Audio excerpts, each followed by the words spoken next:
दर्शकों, मैं लक्ष्मी पांचाल स्वागत करती हूं आपका AP 100 टीवी लाइव, आपका प्रदेश आपकी आवाज में। चलिए बढ़ते हैं आज की ताजा और बड़ी खबरों की ओर। पत्रकार बंधुओं का प्रदेश के गरीब कर्मचारियों की ओर से धन्यवाद करूंगा कि आपने हमारे न्यायोचित आंदोलन को मजबूती से उठाया और आपके लगातार प्रयासों की वजह से सरकार पर हम दबाव बनाने में कामयाब रहे। दरअसल आप सभी को जानकारी है कि 27 मार्च से प्रदेश में पालिकाओं, परिषदों, नगर निगमों, अग्निशमन विभाग के कर्मचारी कार्मिक भूख हड़ताल पर बैठे हैं। सरकार ने 4 दिनों तक हमारी मांगों का या हमारे आंदोलन जो चल रहा था उसकी तरफ नहीं देखा। जब हमने 31 मार्च को पूरे प्रदेश में काले झंडे और उल्टी झाड़ू करके प्रदर्शन करने शुरू किए, तब जाकर के सरकार की आंखें खुली और सरकार ने उस पर संज्ञान लिया। अब सरकार ने हमें 5 अप्रैल का बातचीत का निमंत्रण दिया है। हमें शहरी स्थानीय निकाय विभाग की ओर से पत्र प्राप्त हुआ है, जिसमें हमारी बैठक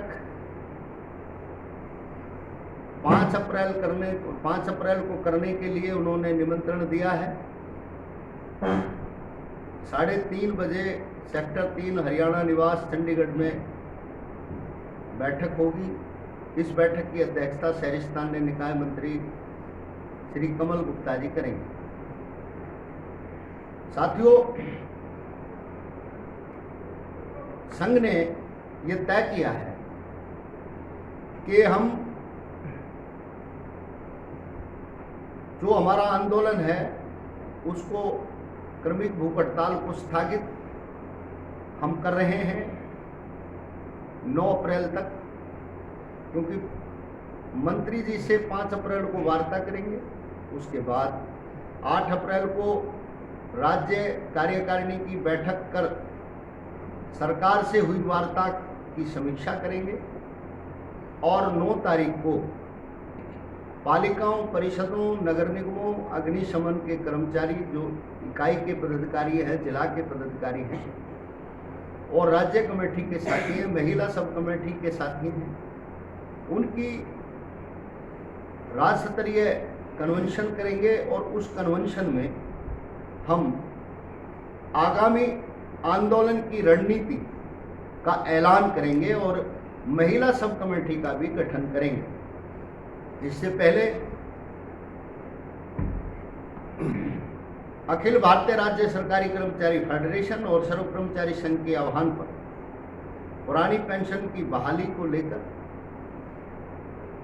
जनसेवा के लिए बनाए गए महकमों का विस्तार करने, निजीकरण पर रोक लगाने, कच्चे कर्मचारियों को पक्का करने और अन्य मांगों को लेकर दिल्ली संसद भवन पर होने वाले प्रदर्शन में शहरी स्थानीय निकाय और अग्निशमन के कर्मचारी भारी तादाद में भाग लेंगे।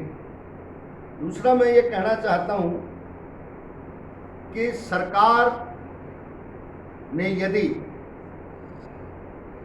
29 अक्टूबर के जो फैसले में हमारी सरकार से सहमति मांगों पर बनी, उसके बाद सरकार ने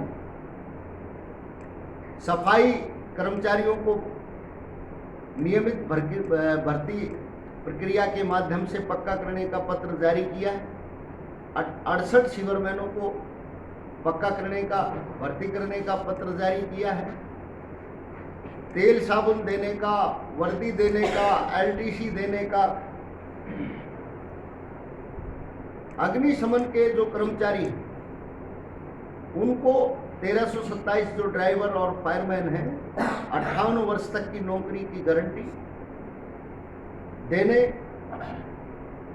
और डोर टू डोर के कर्मचारी और अन्य ठेके में लगे कर्मचारियों को बैंक के माध्यम से वेतन, ESI, EPF का लाभ देने का पत्र जारी किया है। इन पत्रों का लाभ तुरंत प्रभाव से कर्मचारियों को मिलना शुरू हो। दूसरा, मैं ये कहना चाहूँगा कि 29 अक्टूबर के फैसले में सरकार ने कुछ मांगों पर सहमति बनाने के बाद अभी तक उनके पत्र जारी नहीं किए। जैसे एस्ग्रेशिया पॉलिसी में संशोधन करने का पत्र जारी करना था। कच्चे कर्मचारी हैं, उनको भी एस्ग्रेशिया पॉलिसी में शामिल करना था। सफाई कर्मचारियों को 1000 रुपया स्वच्छता भत्ता, फायर कर्मचारियों को 1000 रुपया जोखिम भत्ता, 4th क्लास कर्मचारियों की तरह 3 क्लास के कर्मचारियों को जो वर्दी मिलती है, वर्दी के स्थान पर वर्दी भत्ता और धुलाई भत्ता देने का। ड्यूटी समय में जिन कर्मचारियों का एक्सीडेंट हो जाता है उनका इलाज का पूरा खर्च सरकार उठाए और मृत्यु होने पर कम से कम 10 लाख रुपए आर्थिक सहायता राशि दे। कोविड में जो कर्मचारी संक्रमित होकर के जिनकी मृत्यु हो गई उनको 50 लाख रुपए और परिवार के सदस्य को नौकरी सरकार दे। इसके अलावा कुछ मांगे इस अंतराल में उत्पन्न हुई हैं। जैसे अग्निशमन विभाग को सरकार ने शहरी स्थानीय निकाय विभाग से अलग कर दी। इस पर नगरपालिका कर्मचारी संघ का बिल्कुल सख्त ऐतराज है। हम किसी भी कीमत पर अग्निशमन विभाग को शहरी स्थानीय निकाय विभाग से अलग नहीं होने देंगे। सरकार तुरंत प्रभाव से अग्निशमन विभाग को पुनः शहरी स्थानीय निकाय विभाग में शामिल करे। 2287 जो पद हैं फायर ऑपरेटरों के, उस पर भर्ती प्रक्रिया पर तुरंत रोक लगाए।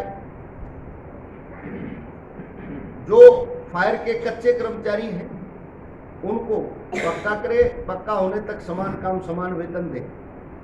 तथा सरकार ने जो सफाई कर्मचारी, सीवरमैन या अन्य तृतीय चतुर्थ श्रेणी के कर्मचारियों के पद डिमिनिशन कार्डर में डाले हुए हैं, उनको डिमिनिशन कार्डर से बाहर कर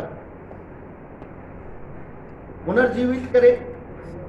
क्षेत्रफल आबादी के अनुपात में सफाई, सीवर व तृतीय चतुर्थ श्रेणी के जो कर्मचारी हैं उनके नए पद सरकार सृजित करे ताकि स्थानीय निकायों को बेहतर तरीके से चलाया जा सके। पालिका परिषद और निगम के जो सेवा नियम हैं उनके अंदर एक रूपता लाई जाए। जो डिफरेंट है आज वो एक समान हो। जो स्किल्ड सिपाही कर्मचारी सीवरमैन है, 10वीं पास, 12वीं पास, ग्रेजुएट, पोस्ट ग्रेजुएट या ITI डिप्लोमा धारक, डिग्री अन्य प्रकार के जिनके पास हैं उनको स्किल्ड मान करके तृतीय श्रेणी के पदों पर सरकार उनकी पदोन्नति करे। जो विभिन्न पालिका परिषद निगमों में दैनिक वेतनमान, मस्टरोल या अन्य प्रकार के कच्चे कर्मचारी हैं जो पार्ट 1, पार्ट 2 में नहीं आते, उनको सरकार पक्के कर्मचारियों के बराबर वेतन देना निर्धारित करे और पक्का करने की सरकार नीति बनाए। क्योंकि 30 वर्षों से ये कर्मचारी लगातार काम कर रहे हैं और सरकार की जो योजनाएं हैं उसका लाभ इनको नहीं मिल रहा है। दूसरा, मैं ये कहना चाहूँगा कि आज पालिका परिषद निगमों में अग्निशमन विभाग में वेतन विसंगतियां हैं, उसको दूर किया जाना चाहिए।